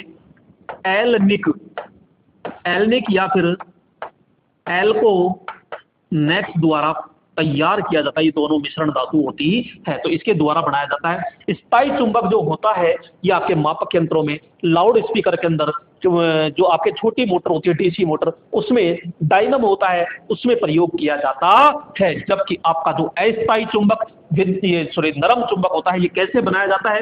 तो भैया यहाँ पे नरम स्टील की क्या होती है, छड़े होती है, जिसको जोड़ करके और इसके ऊपर क्या लपेटा जाता है? तो यहाँ पे अपन कहेंगे भाई साहब यहाँ पे तांबे का तार लपेटा जाता है, जो अल्मीकृत तांबा तार होता है, और ऐसे लपेट करके और यहाँ पे तार ये लगाया जाता है और फिर यहाँ पे सप्लाई देते हैं, यानी वोल्टेज देते हैं। तो भाई साहब ये वोल्टेज दे रहे हैं, तो ये तो विद्युत का खेल हो गया, और विद्युत का खेल हो गया तो ये तो विद्युत चुंबक बन गया। जी हाँ मेरे दोस्तों, और यही तो है विद्युत चुंबक। अरे यही तो है विद्युत चुंबक, और इसी को कहते हैं इलेक्ट्रोमैग्नेट, इसी को कहते हैं इलेक्ट्रोमैग्नेट। तो यहाँ पे पूछ रहा है कि भाई साहब अस्थायी, बिल्कुल भाई साहब अस्थायी है। इलेक्ट्रोमैग्नेट, भाई साहब इलेक्ट्रोमैग्नेट ही है। वो कह रहा है प्रयोग होने के लिए चुंबकीय पदार्थ, भाई साहब ये चुंबकीय पदार्थ रहा, तो अपन कहेंगे ये लोहा है। भाई साहब लोहा है, तो लोहा तो ये बैठा। अरे सॉफ्ट आयरन लेंगे क्या? भाई साहब सॉफ्ट आयरन नहीं लेते हैं, क्योंकि इसमें चुंबकत्व गुण ज्यादा हो जाता है। इसलिए यहाँ पे अपन लेते हैं सिलिकॉन स्टील, यहाँ पे मुंह मेटल भी लेते हैं। और यहाँ पे नेक्स्ट जो देखो बेटर ऑप्शन क्या है, यहाँ पे परम एलो है, होता है एलो है, लो नहीं एलो है, परम एलो है। हम क्या करेंगे, यहाँ पे बेटर ऑप्शन होता है बी ऑप्शन, अपन क्या लेते हैं, यहाँ पे लेते हैं। क्लियर मेरे दोस्तों? कोई डाउट किसी को? तो यहाँ पे परम एलो लेते हैं, ये ऑप्शन नहीं हो तो अपन क्या कहेंगे, सिलिकॉन स्टील हम यूज करते हैं। कोई डाउट है तो बोलिएगा। अगला प्रश्न आता है, और अगला प्रश्न लीजिएगा, और अगला प्रश्न आ चुका है यहाँ पे मेरे दोस्तों। अगला प्रश्न ये आपके स्क्रीन पर, और देखिएगा इस प्रश्न को ध्यान पूर्वक। ये लीजिएगा, वह काल्पनिक रेखा जो चुंबकीय केंद्र से होकर गुजरती है उसे क्या कहते हैं? आइए थोड़ा सा इसका चुंबक का श्रृंगार कर लेते हैं। यहाँ पे दोस्तों, यहाँ पे बात करते हैं, तो यहाँ पे हम कहते हैं कि भाई साहब एक सिरा ये है जिसको एन कहते हैं, एक सिरा होता है ये एस होता है, कोई दिक्कत नहीं है। आगे चलते हैं, और आगे चलते हैं, जहां से बल रेखाएं निकलती है और जहां पे एंड होती है मेरे दोस्तों, वो सिरे कहलाते हैं ध्रुव। जहां से ये निकलती है और जहां पे ये एंड होते हैं वो सिरे कहलाते हैं ध्रुव। ये बखूबी ध्यान रखिएगा। अब ये कहाँ से निकलती है और कहाँ एंड होती है, तो हम कहेंगे भाई साहब आपको बहुत अच्छे से समझ में आ रहा होगा। तो यहाँ से ये निकल रही है और यहाँ पे एंड हो रही है, कब? बाहरी परिपथ में। लेकिन ये पूरी कंप्लीट होती है, ध्यान रखना, इस प्रकार से होती है दोस्तों। ये इस प्रकार से होती है। तो यहाँ पे चुंबक के अंदर की ओर देखते हैं तो S से N की ओर, और चुंबक के बाहर देखते हैं तो N से S की ओर ये होती है। कभी भी चुंबकीय बल रेखाएं आपस में नहीं काटती है, क्योंकि इनमें प्रतिकर्षण का गुण पाया जाता है। तो जहां से निकलती है और जहां एंड होती है उनको कहते हैं ध्रुव। अरे बोलो क्या कहते हैं? तो इनको कहते हैं भाई साहब, इसको कहेंगे हम ध्रुव कहते हैं। क्या कहते हैं? पोल कहते हैं। क्लियर? और यहाँ पे ये जो पूरा का पूरा है कुल बल रेखाएं, कुल बल रेखाओं को कहते हैं फ्लक्स। अरे क्या कहते हैं भाई साहब? इसको फ्लक्स कहते हैं।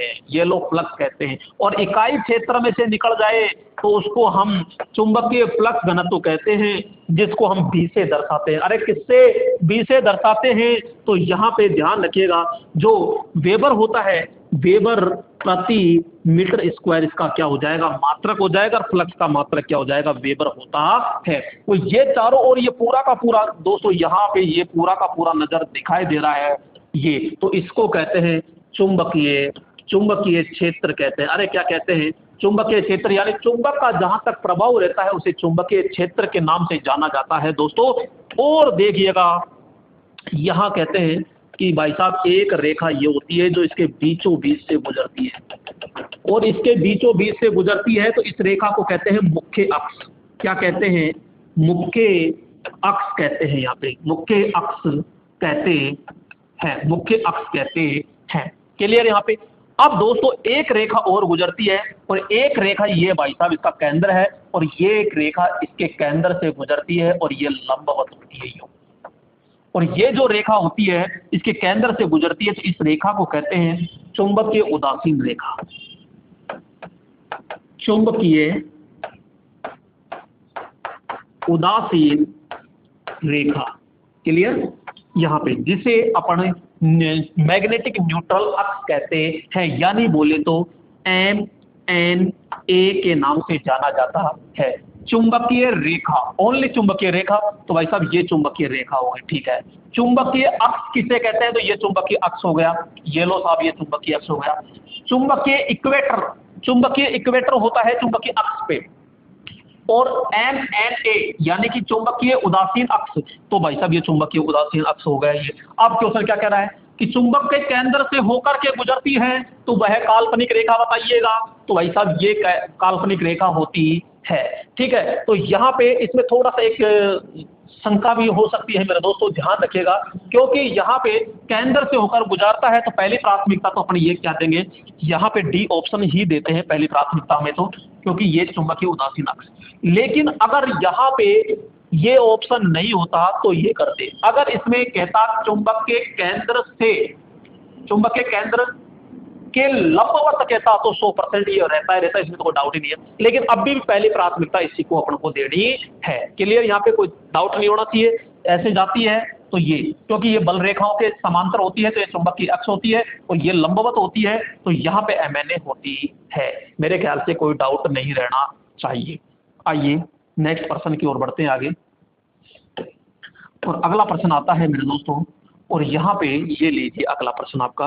और अगला प्रश्न क्या आ रहा है दोस्तों, यहाँ पे ये लीजिए अगला प्रश्न, एक आर्मेचर को घूर्णनमान चुंबकीय क्षेत्र में रखने पर क्या होता है?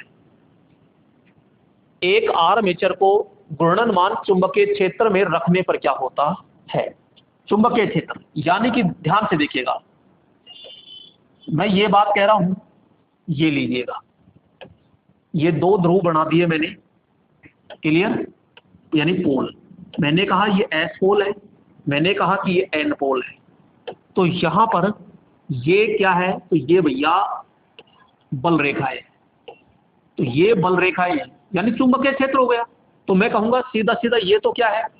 तो भैया चुंबकीय क्षेत्र होता है। और ये आपके चाहे स्थायी चुंबक ले लीजिए चाहे विद्युत चुंबक ले लीजिए, कोई दिक्कत नहीं, चुंबकीय क्षेत्र तो बनेगा। आगे कह रहा है वो अब कि चुंबकीय क्षेत्र तो है और चुंबकीय क्षेत्र में घूमने वाला आर्मेचर बैठा हो। ठीक है? यहां पे ये घूमने वाला क्या हो गया आर्मेचर। और भाई साहब इसको हम ये लो एक हैंडल के द्वारा इसको घुमाएंगे, तो भैया इसको घुमाएंगे तो ये बल रेखाएं, क्योंकि इस आर्मेचर में क्या है हम कहेंगे वाइंडिंग है इसमें तो। और यहाँ पे जैसे घुमाते हैं भाई साहब इसको घुमाते हैं, अरे इसको जैसे ही घुमाएंगे तो ये बल रेखाएं कटेगी कि नहीं कटेगी? अरे कटेगी ना। अरे तो ये कटेगी तो इस क्वाइल के अंतर्गत एक ईएमएफ पैदा हो जाता है। और वो कौन सा ईएमएफ? तो हम कहेंगे एसी ईएमएफ पैदा होता है। अरे कौन सा होगा? एसी ईएमएफ होता है, ये चीज ध्यान रखिएगा। अब इसके दो तार होते हैं, तो यहाँ पे भाई साहब इसमें पैदा हो गया, लेकिन मैं कहूंगा यहाँ पे ये क्या होता है? अरे ये तो लोड होता है, तो हमको तो लोड पे चाहिए ना। अरे पैदा तो कौन सा होगा? तो एसी ईएमएफ होता है। लेकिन यहाँ पे आपको क्या चाहिए? आपको क्या चाहिए भाई साहब? एसी चाहिए कि डीसी चाहिए? ये आपकी मर्जी है। एसी चाहिए तो स्लिप रिंग लगेगी, डीसी चाहिए तो यहाँ पे कम्यूटेटर लगा दीजिए। तो यहाँ पे हम कहते हैं कि जैसे कि हमने ये स्लिप रिंग लगा दी, ये ब्रश लगा दी साहब, ये लो, ये इसको जोड़ दिया, ये ब्रश लगा के ले लिया, तो ये बन गया आपका अल्टरनेटर। क्या बन गया? अल्टरनेटर। लेकिन भाई साहब मैं तो यहाँ पे क्या करूंगा कि इसको नहीं लगाऊंगा, तो क्या लगाऊं? मुझे कम्यूटेटर लगाऊंगा। भाई लगा ले तू, राजी रहे। ये लो भाई साहब कम्यूटेटर लगा दिया। और जैसे ही यहाँ पे कम्यूटेटर लगाया तो यहाँ पे क्या हुआ? अरे भाई तू क्यों मिटनता है रे? तो यहाँ पे ये अंदर ये जुड़ गया, अंदर ये जुड़ गया, और यहाँ पे ब्रश लग गई और एक ब्रश यहाँ लग गई, और ये लो साहब ये कम्यूटेटर। और कम्यूटेटर बदलता है, एसी को डीसी में बदल देता है। और भाई साहब डीसी कैसी मिलेगी? तो यहाँ पे पल्सेटिंग डीसी देखने को मिलती है। तो यही तो पूछ रहा है कि अंदर क्या बनेगा? तो अंदर तो मेरे दोस्तों एसी ईएमएफ बनेगा। आर्मेचर को घूर्णनमान चुंबकीय क्षेत्र में रखने पर क्या होता है भाई साहब? एसी ईएमएफ उत्पन्न होता है, यानी एसी धारा उत्पन्न होती है। एसी धारा उत्पन्न होती है, एसी धारा कह दो चाहे एसी ईएमएफ कह दो, क्योंकि दोनों साथ साथ रहते हैं। कल भी मैंने कहा था कि धारा और वोल्टेज दोनों एक दूसरे के लवेरिया है, कभी भी अलग नहीं होंगे। ये लड़की ये लड़का है, दोनों साथ साथ रहते ही है। क्लियर? डीसी धारा उत्पन्न पल्सेटिंग। तो देखो पल्सेटिंग अगर वो आउटपुट के लिए कहता, अगर वो आउटपुट के लिए कहता तो भैया आउटपुट के लिए तो अपन कहेंगे कि पल्सेटिंग डीसी उत्पन्न करता है, लेकिन कब? जब कम्यूटेटर लगा हो तब। क्लियर? तो राइट ऑप्शन आपका बी हो गया। नेक्स्ट चलते हैं अगले प्रश्न की ओर। और अगला प्रश्न आपकी स्क्रीन पर आ चुका है। क्या आ चुका है? ये लीजिएगा अगला प्रश्न। और मेरे दोस्तों यहाँ पे एक एक प्रश्न को बहुत गहराई से अपन पढ़ रहे हैं, क्योंकि मजा आप साथ दोगे तो मजा आपको आएगा। तो ये चीज ध्यान में रखिएगा। किसी चालक का विशिष्ट प्रतिरोध निर्भर करता है। भाई सब ये विशिष्ट प्रतिरोध क्या होता है? यहां हमने लिखा विशिष्ट, विशिष्ट प्रतिरोध, प्रतिरोध। क्लियर? इसे विशिष्ट प्रतिरोध को इंग्लिश में कहते हैं स्पेसिफिक रेजिस्टेंस। इसका एक नाम और होता है प्रतिरोधकता। प्रतिरोधकता दोस्तों ध्यान रखिएगा, अभी जस्ट लोको पायलट में पूछा गया प्रश्न है। गौर से देखिएगा, लोको पायलट में यही प्रश्न आया डिट्टो। और उसमें पूछ लिया कि भैया प्रतिरोधकता इंग्लिश में कहते हैं रजिस्टिविटी। अरे रजिस्टिविटी किस पर निर्भर नहीं करता भाई साहब? लंबाई, लंबाई पे डिपेंड नहीं करता, व्यास नहीं करता, कटाक्ष क्षेत्रफल नहीं करता, त्रिज्या नहीं करता। अरे करता किस पे है? तो हम कहेंगे पदार्थ की प्रकृति, या फिर अपन कहेंगे यहां पे तापमान पर। केवल इन दो चीज पर निर्भर करता है, बाकी इन पर भाई साहब निर्भर नहीं करता है। कौन? प्रतिरोधकता। प्रतिरोधकता का आपके बारे में यहां से पूछेगा कि भाई साहब जरा प्रतीक बताना, इसका प्रतीक क्या होता है? तो अपन कहेंगे भाई साहब इसका प्रतीक होता है रो। अरे इसका जरा मात्रक भी बता दीजिए। तो मात्रक होता है ओम मीटर। क्या होता है? ओम मीटर होता है। और एक होता है ओम सेंटीमीटर। ये एसआई मात्रक होता है और ये सीजीएस मात्रक होता है। तो कोई डाउट किसी को? अब छांट दीजिए। उसकी लंबाई कटाक्ष क्षेत्रफल पर? जी नहीं। चालक के पदार्थ की प्रकृति पर? लंबाई पर नहीं। और उपरोक्त किसी पर नहीं। तो भाई साहब ये बता पदार्थ की किस्म पर यानी प्रकृति पर। राइट ऑप्शन हो गया सीधा सीधा क्या? बी होता है। अरे ये होता क्या है, तो ध्यान से देखिएगा, एक चालक तार का टुकड़ा लिया, इसकी लंबाई अगर 1 सेंटीमीटर है, इसकी लंबाई 1 सेंटीमीटर है, तो कटाक क्षेत्रफल भी 1 सेंटीमीटर स्क्वायर होना चाहिए। तो इस तार के अंतर्गत एकांक लंबाई और एकांक कटाक क्षेत्रफल होता है, तो इसका जो प्रतिरोध होता है ना, इसका जो प्रतिरोध होता है वह प्रतिरोध ही क्या कहलाएगा, प्रतिरोधकता कहलाती है। ठीक है, नेक्स्ट, तो यहां पे आगे चलते हैं और ये लीजिएगा अगला प्रश्न। और अगला प्रश्न आ चुका है आपकी स्क्रीन पर, और स्क्रीन पर आ चुका है तो समझिएगा ध्यानपूर्वक। ये लीजिए भैया, ओम का नियम प्रयोग किया जा सकता है, किस पर प्रयोग किया जा सकता है? भाई साहब बात करते हैं सीधी सीधी भाषा में। ओम का जो नियम होता है, यहाँ पे जो धारा होती है ये वोल्टेज के समानुपाती और प्रतिरोध की क्या होती है, विलोम अनुपाती।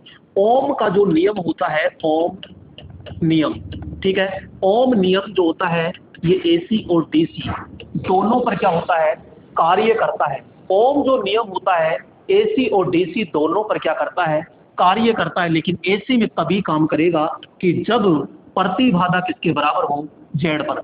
यहां पे मैं बात करता हूं वी आई जो ग्राफ बनता है, वी आई जो ग्राफ बनता है, ग्राफ वो क्या होता है, यहाँ पे ऐसे होता है। तो मैं कहूंगा ये जो वी आई ग्राफ होता है एक प्रकार का रेखिक होता है, रेखिक यानी कि लीनियर प्रकार का होता है। नेक्स्ट बात करते हैं, यहाँ पे जो ग्राफ होता है ना, ये ग्राफ होता है, ये किसको दर्शाता है, मैं कहूंगा ढाल यानी प्रवणता, प्रवणता, तो प्रवणता को निरूपित करता है। अब बात करते हैं, यहाँ पे दो प्रकार की युक्तियां होती है। एक होती है मेरे दोस्तों ओमीय युक्ति,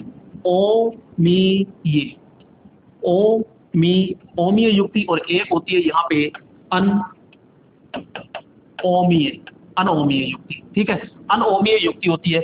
ओमीय जो युक्ति होती है ये कौन कौन सी होती है, तो मैं कहूंगा ओमीय युक्ति वो होती है जिस पर ओम के नियम का पालन किया जाता है। बहुत अच्छे गहराई से फाउंडेशन में बहुत अच्छे समझा रखा है, आप चेक कर लेना। जो कोर्स ले रखे हैं उनसे पूछना क्या वास्तव में ऐसे कैसे मैथ्स खा रहा है कि नहीं खा रहा है, ऐसे कैसे डिट्टो पस रहा है दोस्तों। इस चीज का मेरा वादा है, क्योंकि मुझे पता है मैं मेहनत कितनी कर रहा हूं। तो यहाँ पे ओमीय युक्ति कौन कौन सी है, वह युक्ति जो ओम नियम का पालन करता है। वो ओमीय युक्ति जो सारी होती है वो कौन सी होती है, रेखिक होती है। तो यहाँ पे मेरे दोस्तों प्रतिरोध होता है, यहाँ पे कैपेसिटर होता है, यहाँ पे जैसे आपका इंडक्टर होता है, कैपेसिटर होता है, इंडक्टर होता है, ये होता है। इसके अलावा जैसे ट्रांसफार्मर होता है, यहाँ पे तंतु लैंप होता है। इसके अलावा सभी प्रकार की यहाँ पे इलेक्ट्रॉनिक्स युक्ति होती है। जैसे कि मैं बात करूंगा SCR होता है, यहाँ पे FET होता है, FET होता है, UJT होता है। सभी प्रकार के जो अर्धचालक पदार्थ होते हैं वो सारे के सारे इसके अंतर्गत आते हैं। इसके अलावा गैस डिस्चार्ज जो लैंप होते हैं वो होता है, जो तापमान उत्सर्जित करते हैं, तापमान उत्सर्जित करते हैं, वो सारे पदार्थ इसी के अंतर्गत आते हैं। अर्धचालक का मतलब हो गया सिलिकॉन रेक्टिफायर, तो सिलिकॉन होता है वो हो गया, ठीक है, सिलिकॉन हो गया, आपके जर्मेनियम हो गया। इसके अलावा यहाँ पे SCR है, रेक्टिफायर होता है, डायोड होता है। इसके अलावा ट्रांजिस्टर होता है, एम्पलीफायर होता है, जीना डायोड है, निर्वात वाल्व होता है। ये सबके सब किसमें आते हैं, अनओमीय युक्ति के अंतर्गत आते हैं। और पूछ रहा है कि ओम का नियम प्रयोग किया जाता है, तो प्रयोग किया जाता है प्रतिरोध पर किया जाता है, कैपेसिटर पर किया जाता है, इंडक्टर पर यानी चौक पर किया जाता है, ट्रांसफार्मर पर किया जाता है, तंतु लैंप पर किया जाता है। तो भाई साहब यहाँ पे रेक्टिफायर युक्ति जी नहीं, ये तो अनोमीय युक्ति हो गई। गैस डिस्चार्ज, भाई साहब गैस डिस्चार्ज हो गई।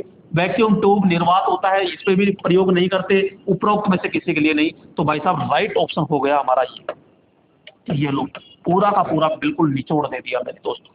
क्लियर, आइए आगे समझते हैं पूरा। तो यहाँ पे अगला प्रश्न, और अगला प्रश्न आ चुका है दोस्तों यहाँ पे। और अगला प्रश्न क्या है, आइए, तो अगला प्रश्न है यहाँ पे, समझिएगा। आगे कह रहा है कि 3 pin plug top, 3 pin plug top earthing pin मोटा करने का कारण क्या है। दोस्तों यहाँ पे सॉकेट के लिए कह रहा है ये, और सॉकेट के बारे में यहाँ पे समझिएगा, ये मोटा होता है और ये इस तरह छोटे होते हैं। यहाँ पे बात करेंगे दोस्तों, सामने से अगर देख रहे हो तो ये जो पिन होती है ये दाएं पिन होता है, दाएं पिन, ठीक है। और दाएं पिन होती है ये हमेशा किसकी होती है, फेज की होती है। बाएं पिन होती है बाएं, तो ये हमेशा किसकी होती है, तो बात करेंगे यहाँ पे न्यूट्रल की होती है। यहाँ पे ये जो पिन होती है ये मोटी पिन ऊपर की होती है, और ये किसके लिए होती है, ये अर्थिंग के लिए होती है। दोस्तों इसको मोटी और लंबी बनाई जाती है। क्यों बनाई जाती है? ध्यान रखना, इसको मोटी इसलिए बनाई जाती है, मोटा इसलिए बनाया जाता है ताकि जो प्रतिरोध होता है वो प्रतिरोध कम से कम हो और जमीन में ज्यादा से ज्यादा धारा दे सके। तो यहाँ पे प्रतिरोध कम करने के लिए इसको क्या बनाया जाता है? मोटा बनाया जाता है। और एक ध्यान रखिएगा, इसको लंबी और बनाते हैं। तो लंबी क्या क्यों बनाते हैं? क्योंकि इन पिन से पहले इसका परिपथ कंप्लीट होना चाहिए, यानी अर्थ पिन का परिपथ पहले पूरा होना चाहिए ताकि हमको विद्युत झटका ना लगे। क्लियर दोस्तों? यहाँ पे तो अब देखिएगा, प्लग टॉप सॉकेट में भली भांति फिट हो सके जी नहीं। अधिक क्षरण का मतलब होता है लीकेज धारा को वहन कर सके, पिनों की भिन्नता दिखाई दे नहीं, उपरोक्त से कोई नहीं। तो यहाँ पे सीधा आ गया, लकीज धारा होती है उसको आसानी से क्या कर सके, पूरी की पूरी अधिक धारा को। भाई अधिक धारा कब होगी? जब प्रतिरोध कम होगा तभी धारा ज्यादा होगी ना। तो समझना है, एक एक पॉइंट अगर तरीके समझ में आएगा तो होगा। अब यहाँ पे आता है कि जो सॉकेट होता है दो प्रकार का होता है। एक होता है हमारा दोस्तों, ध्यान रखना, यहाँ पे सामान्य सॉकेट होता है और एक होता है पावर सॉकेट। यहाँ पे पावर सॉकेट, अगर मैं रेटिंग की बात करता हूँ, यहाँ पे रेटिंग की बात करते हैं तो ये 6 एम्पियर होता है इसकी रेटिंग, और इसकी रेटिंग होती है मेरे दोस्तों 16 एम्पियर होती है। अगर पुराना मान पूछा जाए तो 15 होती है और इसकी 5 एम्पियर होती है। वोल्टेज दोस्तों दोनों में सेम होता है, 240 वोल्टेज होता है, इसमें कोई दिक्कत नहीं है। तो ये हो गया आपका सॉकेट, ठीक है। तो ये सारी जानकारी अपन ने ले ली। और यहाँ पे राइट ऑप्शन दोस्तों, राइट ऑप्शन को लगाओ तो कम से कम ये बी ऑप्शन क्या होता है? राइट होता है। इसको कर दिया अपन ने सेव आपके पीडीएफ के लिए, ठीक है, क्योंकि आपने बहुत अच्छा सहयोग दिया इसलिए ये डिजिटल बोर्ड आया और यहाँ पे अब पीडीएफ बनाने में दिक्कत नहीं आई। तो दोस्तों यहाँ पे 2 वीडियो हो गई तो उसके लिए मैं माफी चाहता हूँ। उसकी पीडीएफ क्या है, सिस्टम पे से डिलीट हो गई थी इसलिए वो पीडीएफ नहीं आएगी, और इसकी पीडीएफ तुरंत आपकी नेक्स्ट डे तुरंत आपको डाल दी जाएगी। ये क्षण का हो गया। यहाँ पे नेक्स्ट, तो ये 17 नंबर, और 17 नंबर यानी कि यहाँ अगला प्रश्न, यानी अगला प्रश्न आ चुका है। और अगला प्रश्न है, तो ये देखिएगा ध्यानपूर्वक। तो यहाँ पे चुंबकीय फ्लक्स घनत्व का मात्रक क्या है? तो दोस्तों ये तो मैंने थोड़ा सा बता ही दिया था अभी थोड़ी देर पहले। आपसे क्वेश्चन पूछा जाएगा सबसे पहले, जैसे कि मैं बात करूं चुंबक फ्लक्स, ठीक है, चुंबक फ्लक्स का मात्रक पूछा जाए, फ्लक्स का पूछा जाए तो ध्यान रखना क्या होता है? वेबर। और यहाँ पे अगर घनत्व लगा दे, चुंबकीय फ्लक्स घनत्व, तो घनत्व पूछे तो वेबर प्रति मीटर स्क्वायर, ठीक है।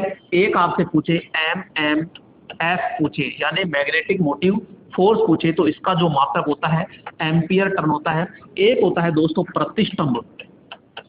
प्रतिष्ठम, यानी कि ये होता है कि जो आपके चुंबकीय फ्लक्स होता है, चुंबकीय फ्लक्स को प्रवाह करते हैं तो उसके मार्ग में बाधा उत्पन्न करने वाला एक प्रतिरोधी होता है जिसको आर एम या फिर एस के द्वारा दर्शाया जाता है। तो इसका मात्रक होता है एम्पियर टर्न प्रति वेबर होता है, एम्पियर टर्न प्रति वेबर होता है। और एक होता है परमियस, तो इसका जस्ट उल्टा होता है, यानी कि वेबर प्रति एम्पियर टर्न होता है। तो आपसे पूछ रहा है चुंबकीय फ्लक्स घनत्व, तो मैंने बता दिया वेबर प्रति मीटर स्क्वायर। तो भैया ये न्यूटन मीटर स्क्वायर है, वेबर प्रति मीटर स्क्वायर ये रहा, तो सीधा सीधा है सी ऑप्शन। वेबर किसका है? तो मैं कहूंगा कि वेबर तो आपका चुंबकीय फ्लक्स का है, ये रहा, और यहाँ पे वेबर मीटर स्क्वायर ऐसा कोई है नहीं वैसे, ठीक है। तो राइट ऑप्शन हो गया अपना सी। यहाँ पे अगला प्रश्न, और अगला प्रश्न आ चुका है दोस्तों, यहाँ पे देखिएगा नेक्स्ट प्रश्न, ये अगला प्रश्न यहाँ पे देखिएगा, आगे कह रहा है, यहाँ पे बात करेंगे अपन कर्षण, ठीक है। कर्षण के लिए लोकोमोटिव में किस मोटर का प्रयोग किया जाता है? दोस्तों यहाँ पे बात कीजिएगा, कर्षण का मतलब होता है यहाँ पे अधिक खिंचाव यानी। तो दोस्तों ध्यान से सुनिएगा, यहाँ पे मैं कहूंगा ये कर्षण शब्द आ सकता है, यहाँ पे लोकोमोटिव आ सकता है, ठीक है। यहाँ पे ट्रैक्शन आ सकता है, यहाँ पे क्रेन आ सकती है, यहाँ ट्रेन, जी हाँ ट्रेन आ सकता है, यहाँ पे होएस्ट आ सकता है। ये सारे शब्द देखने को आपको मिलेंगे दोस्तों, और इन सभी का प्रयोग होता है डीसी श्रेणी मोटर में, यानी कि अधिक लोड। तो बात करेंगे अधिक लोड, या फिर आप कह दीजिए अधिक खिंचाव में हम प्रयोग करते हैं।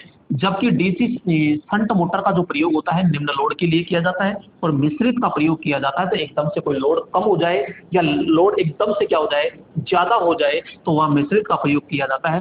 शंट मोटर की जो चाल होती है नियत चाल होती है, जबकि सीरीज मोटर जो होती है, सीरीज मोटर की जो गति होती है ना, इसकी जो गति होती है ये लोड के क्या होती है, लोड के भैया विलोम अनुपाती होती है। सीरीज मोटर को कौन से स्टार्टर से चलाया जाता है, तो ध्यान रखिएगा इसको 2 पॉइंट स्टार्टर से चलाया जाता है, जबकि यहाँ पे शंट और कंपाउंड दोनों को 3 पॉइंट और 4 पॉइंट स्टार्टर से चलाया जाता है। यहाँ पे ये कर्षण के लिए पूछ रहा है, तो राइट ऑप्शन कौन सा हो जाएगा, तो बात करेंगे दोस्तों यहाँ पे राइट ऑप्शन के लिए डीसी सीरीज मोटर आपका राइट ऑप्शन होगा। क्लियर। आइए अगले प्रश्न पे चलते हैं, और अगला प्रश्न है दोस्तों यहाँ पे आपका, और अगला प्रश्न ये आ चुका है आपका।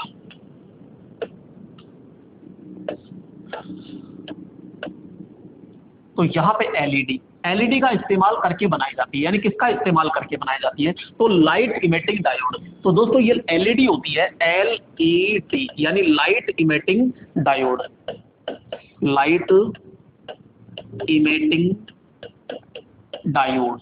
तो ये एक प्रकार का क्या है, डायोड। दोस्तों एलईडी का जो प्रतीक होता है वो ध्यान पूर्वक देखिएगा, यहाँ पे एलईडी का प्रतीक होता है ये, ठीक है, एक प्रकार का डायोड होता है। एनोड और कैथोड की बात करते हैं, इसकी रेटिंग की बात करते हैं तो मिलीवाट में इसकी रेटिंग होती है, मिलीवाट के अंदर बनाई जाती है। इसके अंतर्गत न तो कोई फिलामेंट होता है और ना ही कोई गैस भरी जाती है, तो ये चीज ध्यान रखनी है। तो इसका जो रंग होता है ना वो किस पर डिपेंड करता है, तो कहेंगे अर्धचालक पदार्थों पर, अर्धचालकों पर इसका प्रयोग किया जाता है। और यहाँ पे जो एलईडी में प्रयोग किया जाता है जर्मेनियम, कार्बन, सिलिकॉन और गैलियम आर्सेनाइड या गैलियम फॉस्फाइड प्रयोग किया जाता है। तो किससे बनाई जाती है, तो अपन कहेंगे भाई साहब ये गैलियम आर्सेनाइड या गैलियम फॉस्फाइड से ये बनाई जाती है। तो एलईडी होती है ये बहुत कम विद्युत खर्च करती है।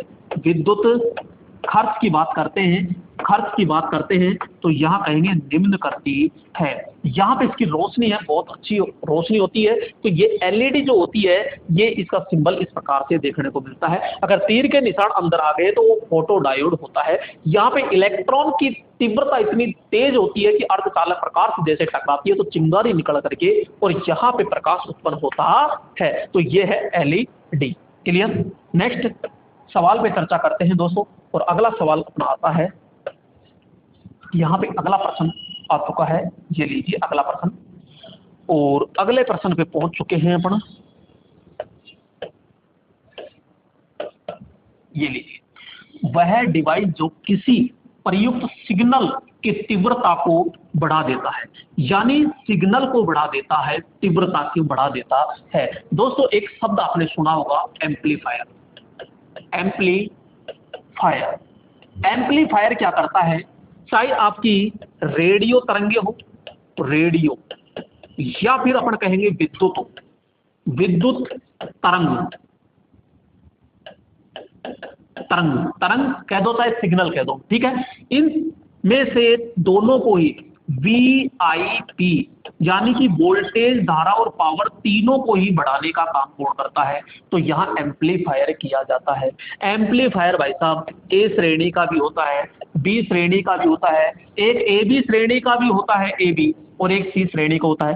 वो इनपुट सिग्नल के पूरे समय तक काम करता है तो A श्रेणी, अगर आधे समय तक काम करता है तो आपका B श्रेणी, अगर आधे से ज्यादा और पूरे से कम करता है तो AB श्रेणी, और यदि आधे से कम करता है तो वो C श्रेणी का होता है। तो ये चीज ध्यान रखिएगा। तो यहाँ पे एम्पलीफायर होता है, और इसकी दक्षता की मैं एफिशिएंसी की बात करता हूँ दोस्तों, इसकी एफिशिएंसी होती है 35 से 50% होती है।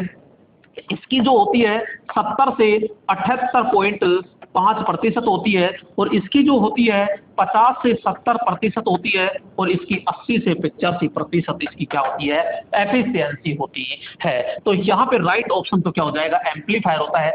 रेक्टिफायर क्या काम करता है, तो रेक्टिफायर दोस्तों एसी टू क्या करता है, डीसी करता है। और डीसी कैसी होती है, तो डीसी होती है यहाँ पे पल्सेटिंग डीसी होती है। ओसिलेटर क्या काम करता है, तो ये निम्न फ्रीक्वेंसी को उच्च फ्रीक्वेंसी में बदलता है। और फिल्टर क्या काम करता है, तो फिल्टर काम करता है जो पल्सेटिंग डीसी है इसको शुद्ध डीसी बनाने का काम करता है, यानी पल्सेटिंग को शुद्ध बनाने का काम कौन करता है, फिल्टर काम करता है। तो दोस्तों राइट ऑप्शन तो आपका एम्पलीफायर होता है। ठीक है, अगला प्रश्न, और अगला प्रश्न आ रहा है दोस्तों आपके स्क्रीन पर। तो यहाँ पे अगला प्रश्न है दोस्तों, यहाँ पे ये लीजिए अगला प्रश्न। और अगला प्रश्न आपकी स्क्रीन पर आ चुका है। तो दोस्तों आपको बहुत अच्छा मजा आ रहा होगा पढ़ने में। ये लीजिएगा, इंटरपोल की वाइंडिंग आर्मेचर के साथ खालिस्तान में संयोजित की जाती है। दोस्तों सबसे पहले मैं कहूं कि ये जैसे कि मैन होता है स्टेटर, और यहाँ पर ये होते हैं आपके मैन फील्ड पोल। ठीक है, और यहाँ पे मैन दो फील्ड पोलों के बीच में ये छोटे छोटे जो बनाए जाते हैं ना, इनको कहते हैं अपन इंटरपोल। इनको ही क्या कहते हैं मेरे दोस्तों, इनको कहते हैं इंटरपोल कहते हैं। और इस इंटरपोल पर यहाँ पे क्या डाली जाती है, यहाँ पे कहेंगे कि भैया यहाँ वाइंडिंग डाली जाती है। तो इस वाइंडिंग को अपन क्या कहेंगे, यहाँ पे इंटरपोल वाइंडिंग कहते हैं, इंटरपोल वाइंडिंग कहते हैं। तो यहाँ पे इंटरपोल की संख्या कितनी होती है, तो जितने आपके मैन पोल होते हैं, ये तो क्या है, मैन पोल होते हैं। तो जितने मैन पोल होते हैं ना, उतने ही इंटरपोल होते हैं। ठीक है, दूसरी चीज यहाँ पे इंटरपोल वाइंडिंग का उपयोग, जैसे मैं कहूंगा आर्मेचर वाइंडिंग होती है, और आर्मेचर वाइंडिंग के श्रेणीक्रम में लेकिन विपरीत दिशा में। तो यहाँ पे ये तो कौन सी वाइंडिंग हो गई, तो मैं कहूंगा ये तो इंटरपोल वाइंडिंग होती है। और ये कौन सी वाइंडिंग होती है, तो ये भैया आर्मेचर वाइंडिंग होती है, आर्मेचर वाइंडिंग होती है। तो भाई साहब ये श्रेणी में है लेकिन विपरीत दिशा में है। तो ये जुड़ेगी कैसे, तो मेरे दोस्तों यहाँ पे ब्रश के द्वारा जुड़ी जाती है, कम्यूटेटर के साथ में ब्रश के द्वारा जुड़ी जाती है। तो मैं बात करूंगा यहाँ पे ब्रश कम्यूटेटर के साथ में जुड़ी होती है। तो ये चीज ध्यान रखिएगा। यहाँ पे इंटरपोल वाइंडिंग का जो प्रयोग किया जाता है वो कम्यूटेशन दोष को दूर करने के लिए किया जाता है। यहाँ पे बात करेंगे दोस्तों इंटरपोल वाइंडिंग यानी कम्यूटेशन व आर्मेचर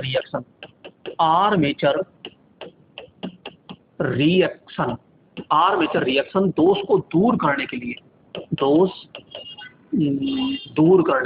ठीक है, दूर करने के लिए हम प्रयोग करते हैं। तो यहाँ पे समांतर, भैया समांतर में तो करेंगे नहीं, आदि श्रेणी आदि समांतर ये भी नहीं होगा, केवल श्रेणी में करेंगे। तो राइट ऑप्शन आपका क्या हो जाएगा, यहाँ पे सी ऑप्शन होता है। क्लियर, आइए आगे नेक्स्ट प्रश्न की ओर बढ़ते हैं दोस्तों।